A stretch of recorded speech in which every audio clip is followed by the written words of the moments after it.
देख रहे हैं अवाम के उठाए गए सवालात, हालत हाजरा पर तबसरों, तज्जियों, खबरों पर मुहित प्रोग्राम न्यूज लाइन रिदा सैफी के साथ।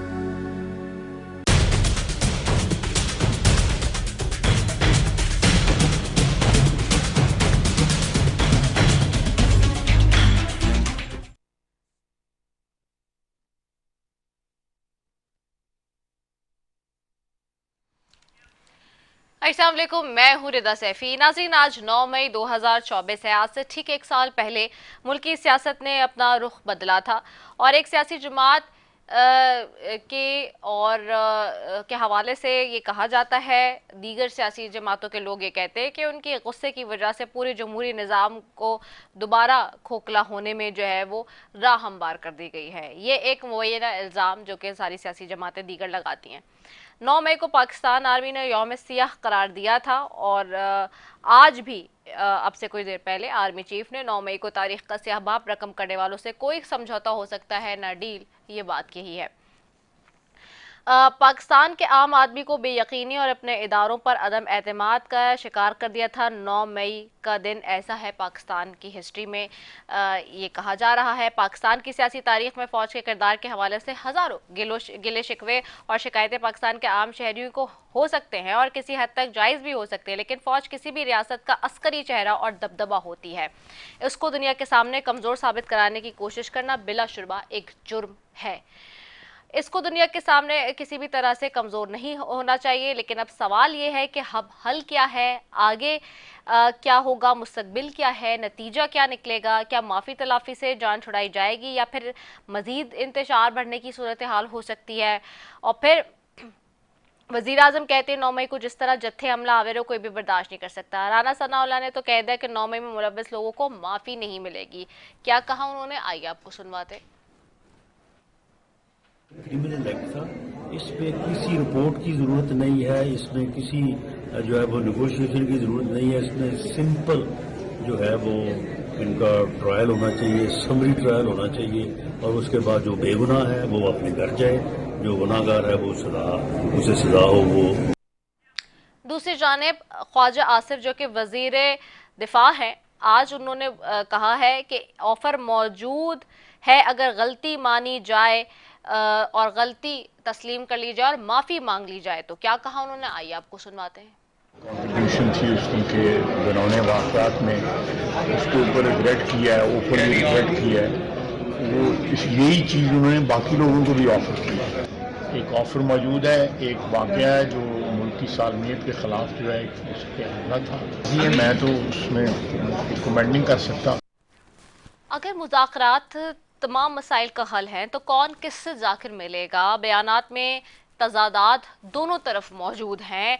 DGISPR कहते हैं कि सियासी जमातों को आपस में मुज़ाकरात करें। सियासी जमातें इस कदर कंफ्यूज चल रही हैं कि एक रहनुमा अलग बयान दे रहा है तो दूसरा अलग। यही मामला अपोजिशन जमातों का भी है। उमर अयूब कहते हैं कि DGISPR को किसने इजाज़त दी कि मुज़ाकरात पर बात करें। क्या कहा उन्होंने, आइए वो भी सुन लेते हैं। हमारे DGISPR साहब के स्टेटमेंट के साथ जिन्होंने कहा है कि हम लोग अनार्किस्ट के साथ टॉक्स नहीं कर सकते हैं। भाईजान, आपको अथॉरिटी किसने की है कि आप टॉक्स करें किसी का साथ? आप तो टूल है, स्टेट का टूल है। अथॉरिटी देगा वजीर आजम, बैसाखियों वाला वजीर आजम हो सही, हम लोग चले मान लेते हैं बैसाखियों वाला वजीर आजम। जी, अगर फौजी तर्जुमान मुज़ाकरात की बात न करे तो शहरियार अफरीदी मुज़ाकरात किस मुल्क के आर्मी चीफ से करने जा रहे थे? और अली मोहम्मद खान बोल रहे हैं कि पंडोरा बॉक्स ना खोलें, इंतखाबी नताइज और बानी PTI की रिहाई पर बात करें। अली मोहम्मद खान क्या कह रहे हैं वो भी देख लेते हैं। बात की है, फिर जुडिशल कमीशन अगर करना है और इन्वेस्टिगेशन करनी है तो फिर उन सब चीजों की होनी चाहिए। मैं समझता हूँ ये पेंडोरा बॉक्सेस हैं, इनको खोला जाएगा, मुल्क का कोई फायदा नहीं है। मुल्क का फायदा ये है दो चीजों पे बात हो, इमरान खान साहब और असीरान की रिहाई, मैंडेट की वापसी। दूसरी जानिब तमाम तर बयानात और लहजों से यही अंदाजा होता है कि 9 मई की तहकीकात में मजीद ताखिर कौमी सतह पर इंतशार और तकसीम का बाइस बन सकती है। और जुडिशल कमीशन की जो बार बार बात आ रही है, मुज़ाकरात की बात आ रही है, तो इसके ऊपर भी इसको हल करने के लिए दोनों तरफ से अगर फ़रीक़ैन नहीं अपना नरम लहजा रवैया करेंगे तो क्या होगा? क्योंकि ये तो अब बहुत हालात इस वक्त ऐसे हो चुके हैं कि जिनको देखकर और सोचकर भी अजीब से मामलात लग रहे हैं। और अब देखिए इस सारी सूरत हाल में कि अगर हम यही सारी बात करते रहेंगे तो सवाल अगेन ये है कि इस वक्त मुल्क में लोगों का क्या हाल होगा। आज मैं एक कहीं इंटीरियर की, मुझे नहीं पता वो सिंध की है पंजाब की है, लेकिन उसकी ज़ुबान से मुझे सिंधी लग रही है, तो मैं वहाँ की वीडियो देख रही थी। एक बच्चे को जो है वो मासूम से छोटे से बच्चे को एक जो है वो चेनों के साथ बांधा हुआ है और उसको लटकाया हुआ है और वो चीखो पुकार कर रहा है बहुत बुरी तरीके से। दूसरी जानिब मैं आज ये देख रही थी कि कराची में जी लोग प्रोटेस्ट कर रहे हैं बिजली के दफ्तर के बाहर KSC के, और टायर जला के वहाँ प्रोटेस्ट हो रहा था, ये अपने मोहम्मद अली सोसाइटी वाले रोड पर। तो ये जो मसाइल है, एक तरफ हम देख रहे हैं वो आटे का कल वहाँ पुलिस और आपस में जो है वो वकला गुत्थम गुत्था हो गए। तो ये जो एडमिनिस्ट्रेटिव मामलात हैं, ये इनके ऊपर तो कोई तवज्जो ही नहीं है। पाकिस्तान में जब भी आया जाता है, सियासी जो लीडरशिप्स हैं वो अपने आपस की लड़ाइयों में लग जाती हैं और उसके बाद जो अवाम को धकेल दिया जाता है एक बुरी सी माशी सूरत हाल में, और ये कहा जाता है कि जी तुम लोग तो बस ये बेयर करो और हम जो है वो ये लड़ाई झगड़े लड़ेंगे। तो सवाल अगेन वहीं आके खड़ा हुआ है, अवामी मुकदमे लड़ने के लिए हम लोग यहाँ बैठे होते हैं। तो अब सवाल हमारे तो दिल से यही होता है कि भाई ऐसी सूरत हाल में जहाँ 25 करोड़ आबादी, कोई 25 लोग नहीं है, ये 25 करोड़ जीते जागते लोगों की बात हो रही है, उनके बुनियादी मसाइल हल नहीं हो रहे हैं, यहाँ पे लड़ाइयाँ कम से कम सियासी मामला पे जारी और सारी हैं, और जो पॉलिटिकल पार्टीज हैं वो किस हद तक बैठी हैं और चीज़ों को हल करेंगी, ये बहुत बड़ा सवाल है। अगर इसी तरह से हर दौर में होता रहेगा तो फिर सियासी जमातें किस तरह से आगे अपने आप को लेकर चलेंगी, ये बहुत बड़ा इस वक्त सवाल खड़ा हो गया है पाकिस्तान की सियासी मंजरनामे पे देखा जाए तो। और इसके हल के लिए जी आज अपने पैनल से बात करने की कोशिश करेंगे कि वो इन सब चीज़ों को कैसे देख रहे हैं और क्या समझते हैं कि आगे वे आउट क्या है। मेरे साथ ताहिरा औरंगज़ेब साहिबा हैं, सीनियर मेंबर हैं, हम रुकन मुस्लिम लीग नून की मरकज़ी, उनको खुश आमदेद कहूँगी। मेरे सामने सेनेटर रुमीना क़ाइम ख़ानी साहिबा हैं, फॉर्मर प्रोविंशियल मिनिस्टर भी नहीं है पीपल्स पार्टी से, आपको भी खुश आमदेद कहूँगी। मेरे साथ डॉक्टर निसार जट हैं, MNA है पाकिस्तान तहरीक इंसाफ से, आपको भी खुश आमदेद कहूँगी। सर आप तीनों मौजूद मेहमानों का शुक्रिया। सबसे पहले ताहिरा औरंगज़ेब साहिबा आप ही की तरफ आऊँगी। ताहिरा साहिबा, मैडम ये हम देख रहे हैं आज के हमने भी शॉर्ट चलाया राना सनाउल्लाह साहब का भी, जो कहते हैं कि माफ़ी नहीं मिलेगी अब 9 मई में मुलव्वस लोगों को। ख्वाजा आसिफ साहब कहते हैं कि नहीं, माफ़ी का रास्ता हो सकता है, आगे वे आउट निकल सकता है माफ़ी मांग लें अगर। तो ये जो सारे हालात इस वक्त बने हुए हैं, बड़े सीरियस लेवल के ये हालात हैं, हम अपने इंटरनल मामलात से बाहर आने के लिए तैयार ही नहीं है, तो हम एक्सटर्नल वे पे क्या बात करेंगे। पूरी दुनिया इस वक्त गज़ा की बात कर रही है, अमेरिका में प्रोटेस्ट हो रहे हैं, UK में प्रोटेस्ट हो रहे हैं, यहाँ लोग बिजली के बिलों पे प्रोटेस्ट करें। 3 रुपये आज नेपरा ने फिर जो है वो बिजली महंगी कर दी है। तो ये चीज़ें नहीं हल हो रही हैं। फिर गंदम का मामला आपके ऊपर है, कल वकला और पुलिस का क्या मामला हुआ, एडमिनिस्ट्रेटिव मामला नहीं हल हो रहे 25 करोड़ आबादी के, तो ये सियासी मामला कैसे हल होंगे। ये तो आप लोगों के आपस के ये कब बैठेंगे और मुज़ाकरात की तरफ आएंगे, क्योंकि हर शख्स अपनी अना में इस वक्त नजर आ रहा है। बिस्मिल्लाहिर्रहमानिर्रहीम। अना में सिर्फ वही नजर आ रहा है जो अदालत के अंदर बैठा है, बाहर तो कोई अना में नजर नहीं आ रहा। हर सियासी जमात ने हर सियासी दौर में हमेशा माजी में हाल में आपने देखा होगा सियासी जमातों की क़ियादत ने जेलें भी काटी, सियासी जमातों की क़ियादत पर केसेस भी बने, 3 मरतबा का प्राइम मिनिस्टर नाअहल हुआ, पार्टी की सदारत से उनको नाअहल किया गया, अकामे का केस था पनामा का और अकामे में नाअहल किया गया।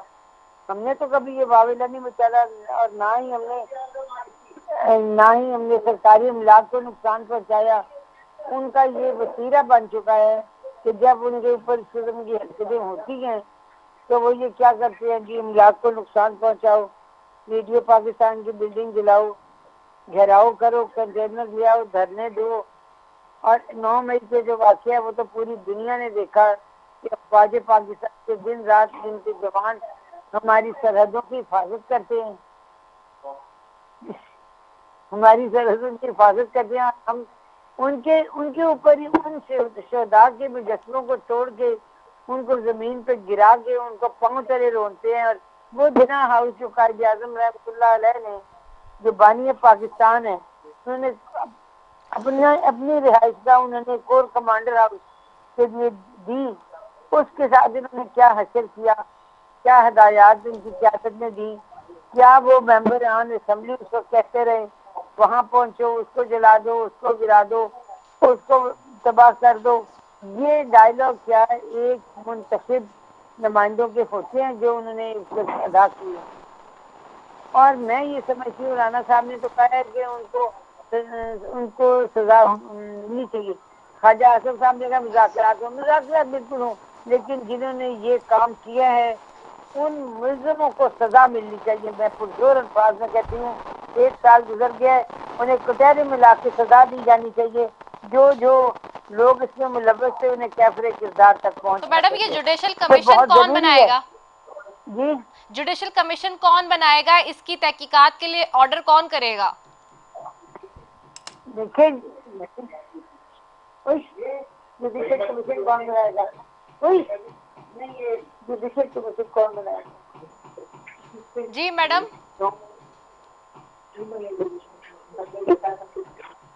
बात सुने। जी जी। जुडिशल कमीशन क्यों बनाया जाए?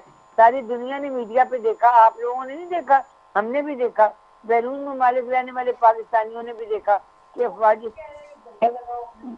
शदाए पाकिस्तान के साथ क्या हुआ और क्यादत उनकी कैसी रहेगी। इधर आज झंडे लगाओ ऊपर, जो करतूत हमने किए हैं उनको बांगे दौर कहा कि जी वहाँ पे अपने झंडे लगाओ, और ये क्या हरकतें उन्होंने की। कौन सी क्यादत है जो इसमें मुलव्वस नहीं थी? सूबाई असेंबली के लोग, नेशनल असेंबली के लोग, उनके सेनेटर, बानी पीटीआई खुद, ये सब कुछ तो ज़मान पार्क से हदायतें जारी होती थी और वहाँ पे ट्रेनिंग दी जाती थी। जो फिर गैस पुलिस से फेंकी गई, जो बहुत शेल ज़मान पार्क के अंदर से चलाए गए, इसमें जुडिशल कमीशन की क्या जरूरत है? सब कुछ तो रोज़े यहाँ की तरह सामने है। मुल्जिमों को कैसे किरदार तक पहुँचाने के लिए उनको सजाएं दी जानी चाहिए, और ऐसी इबरतनाक सजाएं दी जानी चाहिए कि आइंदा कोई मैडम हमारे मुल्जिमों को सजाएं, पाकिस्तान को कोई हमला न कर। मैडम मुल्जिमों को सजाएं देने के लिए ही कमीशन की बात हो रही है ना हर तरफ से कि नहीं, हम तो मैं तो कमीशन के हक में नहीं। तहकीकात जी, बात सुने, तहकीकात किस चीज की, किस चीज की तहकीकात? सब कुछ तो मीडिया पे नजर आ रहा था। तहकीकात तो उसकी होती है जो बंद किताब हो, कोई छुपी हुई बात हो, रात के अंधेरे में हो, आवाज आ रही हो, शक्ल ना हो, शक्ल हो, मुंह से कुछ ना बोल रहा हो, तो वो तो तहकीकात हम सब कुछ तो नजर आ रहा है। जिनके नाम आए मीडिया पे, जो नजर आए, जो बोले, उन सबको सजा मिलनी चाहिए जो जो मुलव्वस थे इस काम में। ठीक हो गया है। डॉक्टर साहब आपकी तरफ आऊंगी। डॉक्टर निसार जट साहब, वो कह रहे हैं कि जुडिशल कमीशन क्यों बनाए? रोजे अव्वल की तरह आया है, रोशन है कि आखिरकार मामला क्या बना था। जी जी, बहुत बहुत शुक्रिया आपका। आपको मेरी आवाज आ रही है? जी बिल्कुल लाउड एंड क्लियर आ रही है। जी ओके, चले, बहुत शुक्रिया आपका। मैं आपसे थोड़ी सी एक बात की तौसीक करता चलूं कि हमारी मोहतरमा बहन ने जिस तरह कहा कि जुडिशल कमीशन क्यों बनाया जाए, उसकी मैं बुनियादी वजह बता देता हूं कि वो क्यों बनाया जाए। वो इसलिए बनाया जाए कि साने 9 मई के बेनिफिशरी जो है वो पाकिस्तान मुस्लिम लीग नून है। और वो किस तरह है कि जब पंजाब में साने 9 मई हुआ, उसके बाद यहाँ पर इनकी जो FIR थी उन्हें पॉलिटिसाइज किया गया। यहाँ पर जिन लोग जो पॉलिटिकल एक्टिविटीज थे, जो सियासी रहनुमा थे, उनके नाम डाले गए। नाम डालने के बाद फिर उनके घरों पर रेड्स हुए, उनके बच्चों को जो है हरासा किया गया और उनसे फिर प्रेस कॉन्फ्रेंस करा के उनको दूध का धुलावा निकाल दिया गया, क्लीन चिट दे दी गई कि आप क्लियर है। इस वजह से हम कहते हैं कि जुडिशल कमीशन बनना चाहिए। हम इसलिए जुडिशल कमीशन की बात करते हैं कि यहाँ पर जब इलेक्शन हुआ फॉर्म छीने गए। हम इस बात पे इनसे जुडिशल कमीशन मांग रहे हैं। हम इस बात पे इनसे जुडिशल कमीशन मांग रहे हैं कि जब 9 मई का वाकया हुआ, 9 मई के वाकये के बाद यहाँ पर जितने आपके कैंडिडेट पाकिस्तान तहरीक इंसाफ के थे, उनको इलेक्शन नहीं लड़ना गया। साने 9 मई की मुकदमात में उनका नाम डालकर उनको जो है डराया धमकाया गया। पाकिस्तान तहरीक इंसाफ को कॉर्नर किया गया। मैं अपनी मोहतरमा बहन मरियम औरंगजेब की ये वालदा हैं, मेरे लिए काफी इंतहाई काबिल एहतराम है। ये मेरे साथ बैठ जाएं और खाने 9 मई के ऊपर मैं बताऊं कि इन लोगों ने किस तरह से पाकिस्तान तहरीक इंसाफ के ऊपर जुल्म और जबर के पहाड़ तोड़े, और आज ये कहते हैं कि बेगुनाह लोगों के नाम FIR में हो और उनको कोई राहत नहीं मिलनी चाहिए और कोई जुडिशियल कमीशन नहीं बनना चाहिए। दूसरी बात, जुडिशियल कमीशन के लिए दो लीडरशिप जो है वो आपकी एग्री कर चुकी हैं। सबसे पहले मोहतरम बिलावल भुट्टो जरदारी साहब जो हैं उन्होंने फ्लोर ऑफ द हाउस पर खड़े होकर कहा कि जुडिशियल कमीशन बनना चाहिए, और DG साहब ने जो प्रेस कॉन्फ्रेंस की उन्होंने कहा कि जी कोई बातचीत नहीं होगी, हम जुडिशियल कमीशन बनाने के लिए तैयार हैं। और पाकिस्तान तहरीक इंसाफ भी कहती है कि जी हम बातचीत नहीं करना चाहते, हम भी जुडिशियल कमीशन के हक में हैं कि आप आए, जुडिशियल कमीशन बनाएं और जो इन लोगों के नापाक अज़ाइम है हम उस जुडिशियल कमीशन में खोल के रख देंगे। इन लोगों ने कहा कि जी जुडिशियल कमीशन बनना चाहिए। जनरल साहब ने जो कहा उन्होंने कहा जी उसके ऊपर जो है वो हम IMF के लेटर पर भी हम जुडिशियल कमीशन चाहते हैं। हम कहते हैं अब आप सिर्फ IMF के लेटर तक महदूद ना रहे, आप जुडिशियल कमीशन बोर्ड को इज्जत दो। जो गुजरांवाला में लाहौर में खड़े होकर मियां मोहम्मद नवाज शरीफ साहब ने अपनी तकरीर में एक जर्नैल का नाम लेकर कहा था और फिर कहा था बोर्ड को इज्जत दो का जो बयानिया बनाया था, जिससे बाद में ये लोग मुकर के और 9 मई के बाद हमें दहशतगर्द करार दे के ये लोग इलेक्शन में आए थे, उस सब पे जुडिशियल कमीशन होना चाहिए ताकि इनको पता चले कि जुडिशियल कमीशन के बाद इनके चेहरे कहाँ हैं और हम कहाँ खड़े हैं। हमारा जुडिशियल कमीशन हमारी अवाम है। हमारी अवाम ने 9 मई के बाद 8 फरवरी को पाकिस्तान तहरीक इंसाफ को वोट देकर कामयाब कर हमें सीट्स देकर 92 सीट्स के हम मालिक हैं। हमारे पास जो स्ट्रेंथ है वो हाउस में बैठी हुई तमाम जमातों से ज्यादा हमारे पास स्ट्रेंथ है। और अफसोसनाक बात यह है कि हमारे वतन अजीज के जो DG ISPR है वो हमें सियासी इंतशार टोले के लफ्ज से जो है वो मुखातिब कर रहे हैं। मैं समझता हूं कि उनकी ऐसी बातचीत से ना सिर्फ के मेरा बल्कि पाकिस्तान तहरीक इंसाफ के हर कारकुन की जो दिल आजारी हुई है। तो मेरा ख्याल है कि अगर ये समझते हैं कि ये हमें दहशतगर्द डिक्लेयर कर देंगे तो हमें किसी से मुहब्बे वतन होने का सर्टिफिकेट लेने की जरूरत नहीं है। हम आज भी जुडिशियल कमीशन को तस्लीम करते हैं, हम इन्हें पूरी ऑफर देते हैं, आए अपना वोट को इज्जत दो से लेकर आज तक के हालात और वाकयात के ऊपर ये जुडिशियल कमीशन बना के पूरे पाकिस्तान के ऊपर ओपन हियरिंग करके साइफर पे भी बनाए। इसके बाद हमारे इमरान खान साहब ने तो माशाल्लाह ये भी कह दिया कि आप जो मार्च हुआ था पिंडी में उसके ऊपर भी बनाए और मैं हाजिर हूं, हमें उसमें भी पेश किया जाए। तो जुडिशियल कमीशन के लिए पाकिस्तान तहरीक इंसाफ मुकम्मल तरीके से हाजिर है और हम इस पैगाम को आमीन कहते हैं। हम समझते हैं कि जुडिशियल कमीशन बना के जो है बेगुनाहों का तयन किया जाए। इनकी इन FIRs में जितना जुल्म और जबर इन लोगों ने पाकिस्तान की अवाम के साथ किया, बेगुनाह लोगों के साथ किया, अपनी सीटें हासिल करने के लिए पाकिस्तान तहरीक इंसाफ को कारकुनान को जिस तरह इन लोगों ने तजलील किया जैसे उनकी तजलील की, तो मेरा ख्याल है कि जुडिशियल कमीशन के अलावा इनके पास कोई हल नहीं है। ये आए, अदालतें क्या करें, आप सारा बोझ अदालतों पर डाल रहे हैं। अदालत जब फैसला करना चाहती है, आपकी इन्वेस्टिगेशन, आपकी प्रोसिक्यूशन जो है कि वो सारी की सारी जो है वो फेल्योर की तरफ जा रही है और आप चाहते हैं कि उनकी नाकस तफ्तीश के ऊपर जो है वो अदालतें में सजाएं सुना दे, तो ये मुमकिन नहीं है सैफी साहबा। ट्रांसपेरेंसी जो है इसमें बहुत जरूरी है। आपके इन्वेस्टिगेशन, आपकी प्रोसिक्यूशन जो है उसके ऊपर बहुत सारे सवालात हैं। कमीशन के अलावा कोई हल नहीं है इनके पास। ठीक है, आप कह रहे हैं कमीशन के अलावा कोई हल नहीं है, वो कह रहे हैं कमीशन क्यों बनाए। चले मैं पीपल्स पार्टी की तरफ भी चले जाती हूँ। रुबीना कायम खानी साहब, आपको आवाज आ रही है? जी मुझे आ रही है। जी सेंटर साहबा, ये इस वक्त जो सूरत हाल है वो आपके सामने भी है और हमने देखा कि इस सारी सूरत हाल में 2 दिन तो पहले खामोशी रही पीपल्स पार्टी की तरफ से, फिर आज जो वैसे तो 9 मई के हवाले से सारे लोग जब बात कर रहे थे तो फिर आज बात भी की गई। लेकिन वो कहते हैं ना कि सब लोग अपने यकीनी तौर पे माजी से भी बहुत कुछ सीख चुके हैं और काफ़ी सारी चीज़ें ऐसी हो चुकी हैं जो फुक फुक के कदम रखने पर भी मजबूर करती हैं। जो सीनियर लीडरशिप्स हैं उनको हम देख रहे हैं। एक तरफ मौलाना साहब is also not coming slow, वो भी हम देख रहे हैं कि वो किस किस्म की बातें कर रहे हैं और क्या कर रहे हैं, वो भी हम सबसे ढकी चुपी नहीं है। आज भी उन्होंने पेशावर में एक बहुत बड़ी जो है वो एक बहुत बड़ा जलसा किया है। ये जो इस वक्त मुल्क की सूरत हाल है, कीपिंग दैट इन व्यू, आप क्या समझते हैं, पीपल्स पार्टी क्या समझती है, इसका वे आउट क्या होगा? हो सकता है कमीशन बनाने की एक बात हो रही है वो होगी, या फिर ये इसी तरह से आपस में जो है टकराव और लड़ाई की अगर सियासत रहती है और हालात रहते हैं तो ये मुल्क को किस तरफ लेके जाएंगे?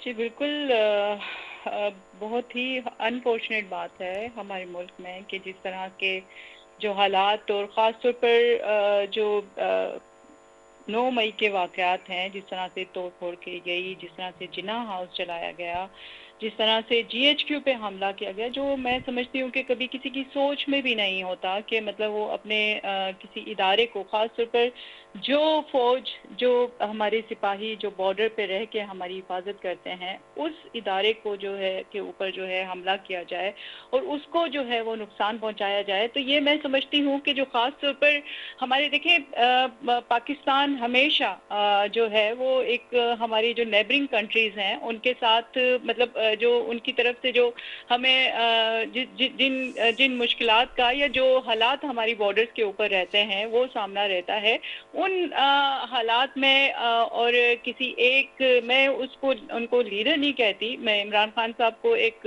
अच्छा जो है वो क्रिकेट प्लेयर तो मैं कह सकती हूँ, बट मैं लीडर उनको नहीं कह सकती, जिन्होंने हमारी जो नौजवान नस्ल है उसको पॉइजन किया है और एक गलत राह पे लगा के, और एक मैं समझती हूँ कि जिस तरह की एक इश्तियाल अंगेजी 9 मई को देखी गई, इससे पहले कभी भी आपको पता है रिदा कि हम भी एक डिक्टेटरशिप के खिलाफ जो है वो हमने एक पूरी एक स्ट्रगल की है, हमने एक मुजाहरे किए हैं, हमने एहतजाज किए हैं, हमने कोशिश की कि एक गमला भी कभी ना टूटे, क्योंकि हमारे लीडर ने, शहीद मोहतरमा बेनज़ीर भुट्टो ने हमेशा हमें बल्कि ये भी सिखाया है कि अगर कोई अपोनेंट आपके लिए गलत बात भी करे तो आपने उसके जवाब में उसी तरह से जो है वो रद्द अमल नहीं देना। तो ये एक पॉलिटिकल वर्कर की जो है वो तरबियत होती है। आप मुझे भी सुने, काफ़ी देर तक आपने दोनों जो है वो उनको सुना है, आप मेरी भी बात पूरी कंप्लीट होने दें।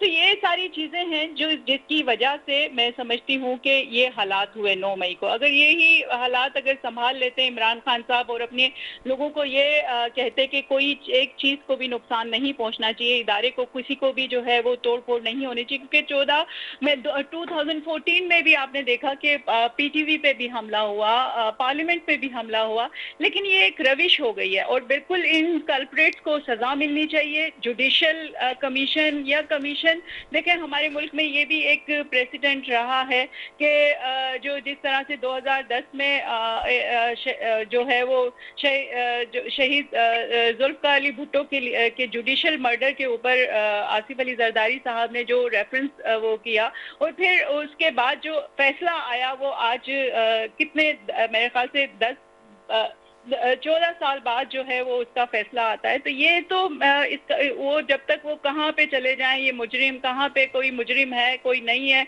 तो मैं समझती हूँ कि बिल्कुल इसकी फेयर ट्रायल होनी चाहिए। जो मुजरिम थे उनको सज़ा मिलनी चाहिए और ऐसी सज़ा मिलनी चाहिए कि कोई हमारे इदारों की तरफ जो है दोबारा देखने की जरूरत भी ना करे। प्लस मैं ये कहूँगी कि ख़ास तौर पर इस वक्त रिदा, आपको पता है कि हमारा माशरा जो है वो तकसीम और जो है वो जिस तरह की एक सिलेक्शन की सियासत हमारे मुल्क में राइज की जाती है, वो जो है अब ख़त्म होना चाहिए।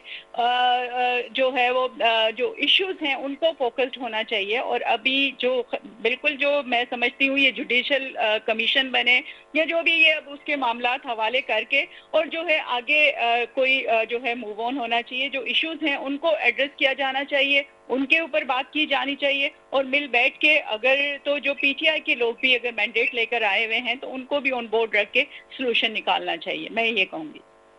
सही है। बहुत अच्छी और दरमियानी बात आपने की है। एक ब्रेक की तरफ भी हमने जाना है और मैंने आपको बिल्कुल भी बीच में नहीं कट किया, आपकी पूरी बात सुनी है।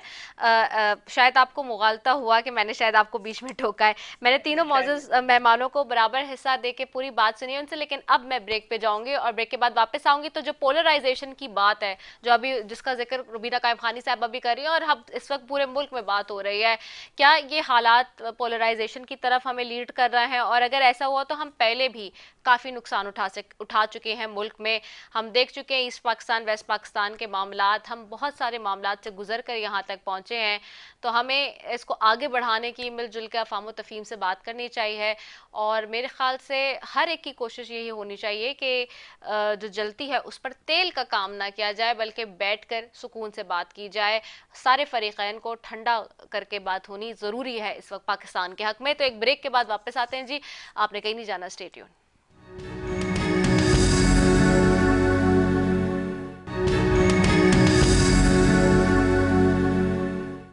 वेलकम बैक नाजरीन। और ब्रेक पर जाने से पहले जी हम बात कर रहे हैं ख़ास तौर पे मुल्क की इस वक्त मजमूई सूरत हाल पर, और सियासी जमातें ही हल की तरफ जाती है। जमहूरी निज़ाम में सियासी जमातों का इंतहाई लीडिंग और अहम रोल होता है, और किसी भी मुल्क में सियासी जमातें एक जो कंड्यूसिव माहौल होता है उसको सपोर्ट करने में, उसको प्लान करने में, उसको बनाने में बहुत किरदार अदा करती हैं। तो क्या वो किरदार अब भी अदा होगा? ये जो पोलराइजेशन की एक फ़ज़ा है वो किस तरह ख़त्म होगी? ताहिरा औरंगज़ेब साहब आपकी तरफ आऊँगी। ताहिरा औरंगज़ेब साहब, एक तरफ तो आप लोग कह रहे हैं कि नहीं, जुडिशल कमीशन नहीं होना चाहिए और कैफ़े किरदार तक लोगों को पहुँचाना चाहिए। अब ये कैफ़े किरदार तक भी कौन पहुंचाएगा और कैसे पहुंचाएगा, ये एक अहम सवाल है। दूसरा ये भी है सवाल के पोलराइजेशन की जो बात हो रही है मुल्क के अंदर और एक जो फजा खड़ी हो रही है, इस क्या ये सूरत हाल अच्छी है? क्योंकि जो लोग इस वक्त ये काम भी कर रहे हैं या कर चुके हैं या जिस तरह से भी हैं, वो भी हमारे अपने ही है, कोई बॉर्डर पार के लोग तो नहीं है। तो रियासत का तो काम होता है, रियासत माँ होती है। क्या किस तरह से आप इसको देखेंगी? अच्छा, मैं यही सवाल रुबीना कायम खानी साहबा से भी करूंगी। ताहिरा साहबा की तरफ मैं दोबारा जाऊंगी। कुछ डिस्टॉर्शन आ रही है मुझे उनकी लाइन में, मुझे उनकी आवाज़ बिल्कुल सही समझ नहीं आ रही। रुबीना साहब, आपको आवाज़ आ रही है ना मेरी? जी, मैंने आपका सवाल सुना नहीं क्योंकि हाँ, मैं सवाल आपसे दोबारा मैं दोहरा देती हूँ। मेरा सवाल यही है कि इस पोलराइजेशन के माहौल में हम कंड्यूसिव माहौल कैसे पैदा कर सकते हैं, क्योंकि तकसीम दर तकसीम तो मुल्क को ही नुकसान पहुँचाएगी, जो हम माजी में भी देख चुके हैं। जी बिल्कुल रिता, मैं ये हमेशा हम पाकिस्तान पीपल्स पार्टी अपनी बात इसी तरह से करती है और हमने ये प्रैक्टिकली भी किया है कि जो ख़ास तौर पर इंतकामी सियासत है और जो ख़ास तौर पर जो मैं समझती हूँ कि अगर इदारे आपस में लड़ते रहेंगे तो वो उसके इन चीज़ों से हल नहीं निकलेगा। अभी देखें पूरा हमारा जो पाकिस्तान है उसमें मतलब हमारे पास हम मुआशी बहरान का जो है वो शिकार है।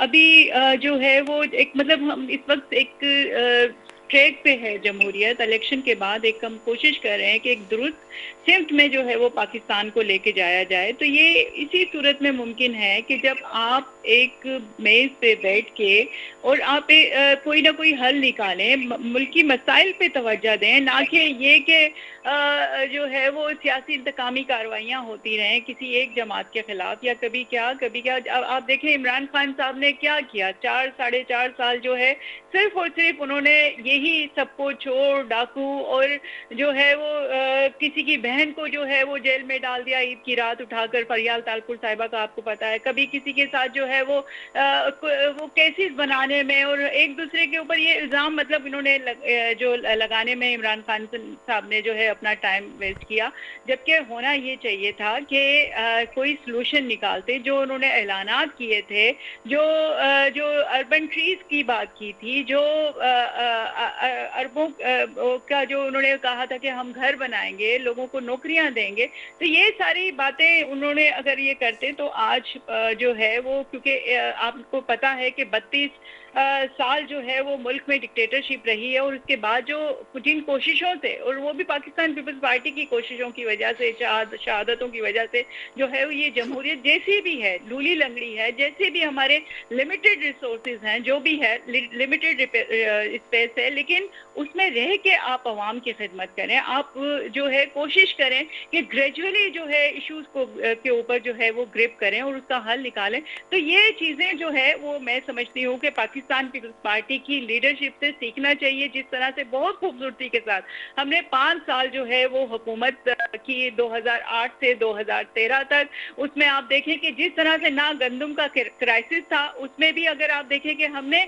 बल्कि उस वक्त जो है वो हम इंपोर्ट करने के बजाय एक्सपोर्ट कर रहा था किसान अपनी गंदम जो है वो, इतना मतलब उसको रिलीफ दिया गया था। और फिर आप देखें बेनजीर इनकम सपोर्ट जैसे प्रोग्राम, ईरान गैस पाइपलाइन का जो है वो अब मैच्योर हो रही है। तो ये जो है पाकिस्तान पीपल्स पार्टी की लीडरशिप से इनको सीखना चाहिए। उनके साथ बैठ के मैं समझती हूँ कि आसिफ अली जरदारी साहब और चेयरमैन बिलावल भुट्टो साहब एक यूनिवर्सिटी से सीख कर आए हैं। चेयरमैन बिलावल और खुद आसिफ अली जरदारी साहब कहते हैं कि बेनजीर भुट्टो जो है वो मेरी लीडर थी और मैंने उनसे सीखा है। तो उन्होंने उनसे सीखा है और आप उनसे सीखें। आज अगर वो मतलब जिंदा नहीं है, वो शहीद हो गई हैं, तो जो आज की लीडरशिप है उनको चाहिए कि जो मसाइल का हल है वो आसिफ अली जरदारी, मैं खुद जानती हूँ उनको पर्सनली, उनका एक विजन है। जब भी हम बैठते हैं उनसे कुछ सीख कर उठते हैं, हम हमेशा जो है वो, मैं तो बड़ी इंस्पायर हुई हूँ कि जो उनके पास जो बातें उनके पास हैं और जो हल उनके पास हैं। अगर ये हुकूमत, खासतौर पे नून लीग की हुकूमत को भी मैं ये कहूँगी कि उनको चाहिए कि सीखें और मसाइल का हल निकालें। और पीटीआई के जो मैंडेट लेके लोग आए हैं, हमने तो पहले इनको भी जो है वो ऑफर की कि आए हमारे साथ मिलके हुकूमत बनाए, लेकिन इनकी जो रिजिडनेस है वो अब खत्म होनी चाहिए, क्योंकि सियासत में लचक होती है, रिजिडनेस नहीं होती। और जब तक अगर मैं ना मानू वाली बात होती रहेगी किसी भी की तरफ से भी, तो फिर जो है वो मुल्की मसाइल का हल नहीं हो सकता। और इस वक्त यही है कि जो है अब एक नई तर्ज की सियासत होनी चाहिए, जिसमें जो है वो अवाम की भलाई की बात की जाए, लोगों के जो है मफादात को तहफ़्फ़ुज़ दिया जाए और उनकी मदद के लिए जो है वो मिलजुल कर तवज्जो मैं समझती हूँ कि देनी चाहिए अवाम के ऊपर। सवाल मेरा, तभी मसाइल का हल हो सकता है। अदरवाइज तो जो जिस तरह से रिजिडनेस दिखाई जाती है और जो इंतकामी सियासी कार्रवाइयाँ होती हैं, अब इस चीज़ को ख़त्म होना चाहिए। क्योंकि हमने तो 11 साल जो है बेगुनाह जनाब आसिफ अली जरदारी साहब ने जेल काटी, लेकिन एक केस भी प्रूव नहीं हो सका।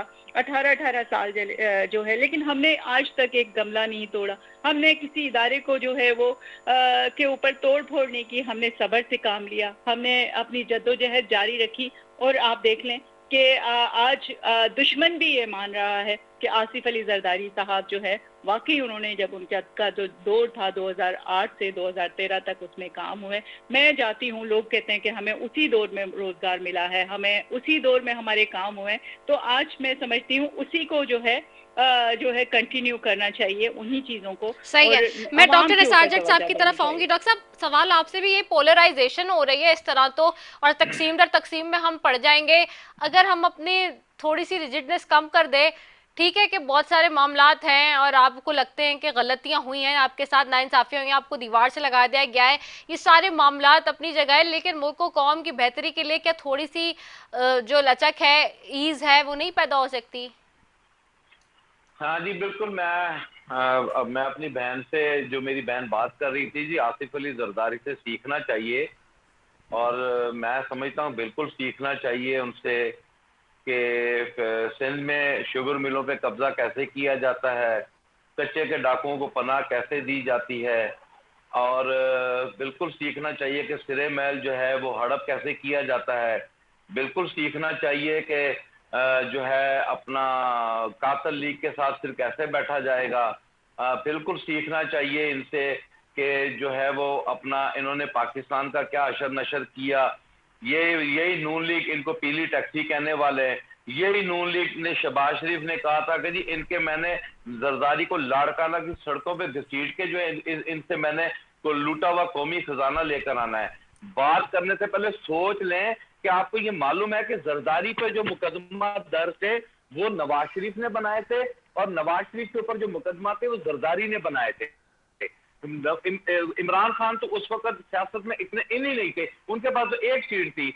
तो इनसे बिल्कुल सीखना चाहिए दोनों घरों से कि चोरी करें, डकैती करें, कौम का पैसा लूटें, हड़प करें और फिर एनआरओ रिकंसिलिएशन करें, एनआरओ के नाम पर इकट्ठे हों और इकट्ठे होकर आए और आकर अवाम को दर्द दें कि हम बड़े पॉलिटिकल चैंपियंस हैं और हमसे आप सीखें।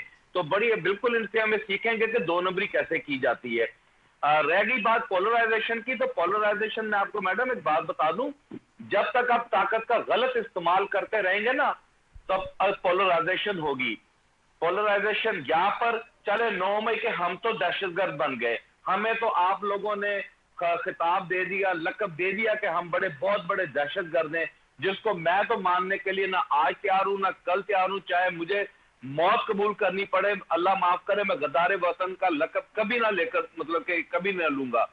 ये याद रखें। दूसरी बात, यहां पर वकला ने एहतजाज किया, उनको मारा पीटा गया, किसान ने एहतजाज किया, उनको मारा पीटा गया। अब आपने अपने इंट्रो में जब बात की थी ना कि किसान की बात की थी, वकला की थी, आप ख्वाजा सरा की भी बात कर लेते। पंजाब में इस वक्त ख्वाजा सरा भी सरापा एहतजाज है।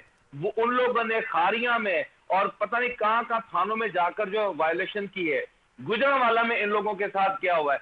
कोई खुदा खौफी कर ले, इनसे लेबर भूखी मरने पर आ गई है, इंडस्ट्री तबाही के दाने पे आ गई है, भूख यहाँ पर बढ़ गई है, बिजली के बिलों में इजाफा हो गया, सुई गैस के बिलों में इजाफा हो गया। कर ये कुछ रख नहीं रहे, अब ये बैठ के बड़े जी चैंपियंस की जी हमें आगे की तरफ आप डंडे के जोर पर बढ़ेंगे, आप डरा धमका के बढ़ेंगे, आप हमें दीवार से लगा के बढ़ेंगे। अगर आप ये सोच के बढ़ेंगे तो फिर इंशाल्लाह आप कभी नहीं बढ़ सकेंगे। पाकिस्तान में जब तक रूल ऑफ लॉ, आइन, ये आज हमें बैठ के बात बता रहे हैं, पंजाब में आइन टूटा है, केपीके में आइन टूटा है। रुबीना मेरी बहन है, मैं अपनी रुबीना बहन से एक सवाल करता हूं कि आप की जमात फाउंडर ऑफ द कॉन्स्टिट्यूशन है, इस ईवान में आप बैठे हुए रजीम चेंज ऑपरेशन के बाद पाकिस्तान पंजाब में 2 मरतबा आइन टूटा, केपीके में आइन टूटा, आप लोगों के मुंह से एक मरतबा भी ना निकला। आप कैसे मुहाफिज हैं इस कॉन्स्टिट्यूशन के या इसके आइन के? आप लोग ये जुल्म करते हैं आप लोग कि आप लोगों को जो चीज अच्छी लगे, आज आपने आईनी ओहदे ले लिए हैं, आप वजारतें लेने के लिए तैयार नहीं है, आप सदर मुमलिकत बन गए, आप गवर्नर बन गए। पता है ना कि आप जवाब दे नहीं है कि जवाब दे नून ली गए। आप अगर हैं तो आए, आप आकर वजारतें ले और पाकिस्तान की बागडोर संभाले, फिर पीछे हटकर क्यों बैठे? क्यों आप लोग इस बात पे चुपते? पता है कि आप लोगों को जवाब देना पड़ेगा। जब आप जवाब नहीं दे सकते, आईनी ओहदे लेकर आप लेविश एंजॉय कर रहे हैं, तो आपसे तो वाकई सीखना चाहिए। नून लीग से हम क्या सीखें? नून लीग जुडिशल कमीशन क्यों नहीं बनाना चाहती? मैं इसका सवाल का जवाब दूं, मेरी बहन मरियम औरंगजेब बिल्कुल आपको ये जवाब नहीं देंगी। क्यों नहीं देंगी? कि जुडिशल कमीशन बन गया फॉर्म 47 पे, तो फॉर्म 47 पे सबसे पहले नवाज शरीफ और शहबाज शरीफ घर जाएंगे। जी, ताहिरा औरंगजेब साहिबा हैं, उनकी वालिदा है मरियम औरंगजेब साहिबा की। जी वो हमारी भी माँ है जी, वो बिल्कुल मरियम की वालिदा, जी हमारी जी भी माँ है, ताहिरा ही कह लें। तो मेरा कहने का मतलब है कि ये यहाँ पर हमें अपना बैठकर लेक्चर्स दिए जा रहे हैं कि जी हम बड़े पॉलिटिकल चैंपियंस हैं, हमसे सीखना चाहिए, जरदारी से सीखना चाहिए, मीठा मीठा हाफ हाफ कड़वा कड़वा तू ये नहीं चलेगा। ठीक है, यहाँ पर जवाब देना होगा, ताहिरा साहिबा की जवाब देना होगा। जी चले, मैं उन्हीं से पूछ लेती हूँ जो जवाब की बात आप कर रहे हैं। ताहिरा साहिबा, बात वही आ गई है, वो अपनी तरफ से कहते हैं जो हम बात कर रहे हैं वो बिल्कुल ठीक है, रूल ऑफ लॉ की बात है। वो कह रहे हैं कॉन्स्टिट्यूशन आप लोगों ने तोड़ा है, करप्शन और सारी चीजों के जो केसेस हैं वो आप लोगों ने और पीपल्स पार्टी ने एक दूसरे पे मिलके बनाए थे, पीटीआई ने नहीं बनाए थे। क्या कहेंगे? देखिए मेरी बात सुने, बीबी बेनजीर शहीद जब जिंदा थी तो चार्टर ऑफ डेमोक्रेसी हमने साइन किया था मियां मोहम्मद नवाज बीबी बेनजीर साहिबा ने, और फिर हमने आज तक पासदारी भी की है कि पाकिस्तान के जमहूरियत को चलने के लिए हमें बाहमी तौर पर मिलकर काम करना होगा। और जब हम अपोजिशन में आए और पीटीआई की क़यादत हुक्मरान, तो हमने कहा जी कि चार्टर ऑफ इकोनॉमी भी हम साइन करते हैं। तो इमरान खान साहब ने हाथ पे खड़े होकर कहा कि मैं शहबाज शरीफ साहब को मानता ही नहीं अपोजिशन लीडर, वो तो किसी बात पे मुज़ाकरात करने को तैयार ही नहीं होते। हम अब भी चाहते थे इलेक्शन के बाद कि हम उसके साथ डायलॉग करें और पाकिस्तान की माशी तरक्की के लिए, बेरोजगारी के खात्मे के लिए, महंगाई के खात्मे के लिए, दहशत गर्दी के खाते मिल बैठ के चला जाए, लेकिन उन्होंने फिर इनकार कर दिया कि आपसे। तो मुझे नहीं समझ आती फिर सियासी जमातें अगर आपस में मुज़ाकरात भी नहीं करेंगे तो कैसे मसाइल हल होंगे। मुज़ाकरात तो एक और जो बड़ी बड़ी हुकूमतें, बड़े बड़े मुल्क आपस के मामला तय करके एक टेबल पर बैठते हैं, लेकिन ये तो हमारे साथ बात करने को तैयार नहीं है, तो हम कहते हैं। और दूसरी बात है कि केस की नवाज शरीफ पर क्या केसेस नहीं बने, उन्हें के केस में किया गया, तमाम उन्हें नाहल किया गया, पार्टी की सदारत को नाहल किया गया, जेल उन्होंने काटी, नवाज शरीफ ने काटी, नक्ता ने काटी, नवाज शरीफ ने काटी, सनाउल्लाह ने काटी और गलत केस पे काटी, फिर हनीफ अब्बासी साहब ने, फिर जाद रफीक साहब ने काटी, आसिफ साहब ने काटी, जावेद लतीफ साहब ने काटी। मैं किस किस का नाम लूं? पीपल्स पार्टी और मुस्लिम सबकी क़यादत ने जेलें काटी, लेकिन हमने किसी अदारे पे हमला नहीं किया, रेडियो पाकिस्तान की बिल्डिंग को नहीं गिराया, पीटीवी की बिल्डिंग में तोड़ फोड़ नहीं की, जिना हाउस को हमने अपने कारकुनों को ये कभी नहीं कहा कि ये हमारे साथ जाती, उसका रिएक्शन आप कौम की लाख तबाह कर। ये तरीका हमने नहीं चाहिए, तो हमारा है, इसे संवारना है, इसे अपने बनाना है, इसे अपने लेके आगे चलना है। आज अगर महंगाई हो रही है तो उसकी जिम्मेदारी पीटीआई की 4 साल हुकूमत है, जिन्होंने एक काम नहीं किया वहाँ बहबूद का, न पाकिस्तान के अवाम के लिए। और आज हमें इनके मायदे भुगत रहे हैं, जिसके नतीजे में आए रोज तेल महंगा करना पड़ता है, पेट्रोल महंगा करना पड़ता है, करनी पड़ती है, बिजली के निर्ख बढ़ाने पड़ते हैं। आखिर हमें पे तो इस मुल्क को किसी जगह पे चलाना है, और हम इंशाल्लाह ताला। ठीक है, बहुत शुक्रिया ताहिरा औरंगजेब साहब आपका, रुबीना कायम खानी साहब आपका, डॉक्टर निसार साहब आपका, आप तीनों मौजूद मेहमानों का बेहद शुक्रिया। नाजरीन, वो कोशिश तो यही रही कि अपने मेहमानों से बात करके कोई आगे वे आउट निकालने की बात करें, लेकिन सियासतदानों का रवैया और क्या इस वक्त रियासत सोच रही है, उसके भी ख्यालात वो सब आपके सामने हैं। अब फैसला आपके हाथ में है, 25 करोड़ आवाम के हाथ में कि आखिरकार वो क्या समझते हैं, इस सारी सूरत हाल को कैसे देख रहे हैं और उनके नज़दीक क्या चीज़ सही है और क्या गलत। इसी के साथ ही अपनी मेज़बान रसफ़ी को दीजिए इजाज़त। पाकिस्तान जिंदाबाद।